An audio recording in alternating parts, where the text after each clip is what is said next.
புதுசாக என்ன பெருசாக வந்துருப்போகுது எண்டோமெட்ரியல் கேன்சரில் அப்படின்னு கேட்டிங்கன்னா, இப்படியெல்லாம் இந்த யூட்ரைன் கேன்சரை ட்ரீட் பண்ணுற மெத்தட் இருக்கு இல்லையா, அது இனிஷியலாக நம்ம சர்ஜரி பண்ணுறது பண்ணிடுவோம்.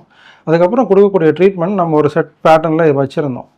இப்போ அது வந்து கடந்த ஒரு 3-4 இயர்ஸாக கம்ப்ளீட்டாக இப்போ மாற்ற ஆரம்பிச்சிட்டோம். எதை பேஸ் பண்ணி மாற்ற ஆரம்பிக்கிறோம்னா, ஜீன் ஸ்டடீஸ் பேஸ் பண்ணி இப்போ மாற்ற ஆரம்பிக்கிறோம். அதுதான் இப்போ நடக்கிற புது விஷயம். அதை பற்றி இந்த வீடியோவில் நம்ம பார்க்க போகிறோம். ஜீன் ஸ்டடினா ஒருத்தருக்கு ஜீன்ஸ் எடுத்து அவங்க என்ன ஜீனோ கேட்குங்களா சார்? ரைட். அந்த டியூமர் இருக்குல்ல, அந்த டியூமர் டிஷ்யூ எடுத்து நம்ம லேபுக்கு அனுப்புகிறோம். அந்த டியூமர் டிஷ்யூவை பெத்தாலஜிஸ்ட் ஸ்டடி பண்ணுவாங்க. ஸ்டடி பண்ணிவிட்டு இதோட அப்பியரன்ஸ் எப்படி இருக்குது, பிஹேவியர் எப்படி இருக்குன்ற எல்லாத்தையும் டாக்குமெண்ட் பண்ணுவாங்க. இது வரைக்கும் இந்த டாக்குமெண்டேஷன் எல்லாமே விஷுவலாக பார்க்குறது மட்டும்தான் பண்ணிகிட்டு இருந்தாங்க.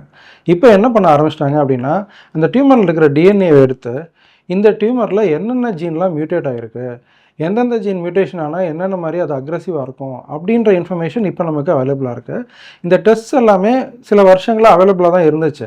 பட் அதோட காஸ்ட் பார்த்தீங்கன்னா லட்சக்கணக்கில் இருந்தது. அதனால் இப்போ அந்த காஸ்ட் எல்லாம் ரொம்ப குறைஞ்சி வந்துருச்சு.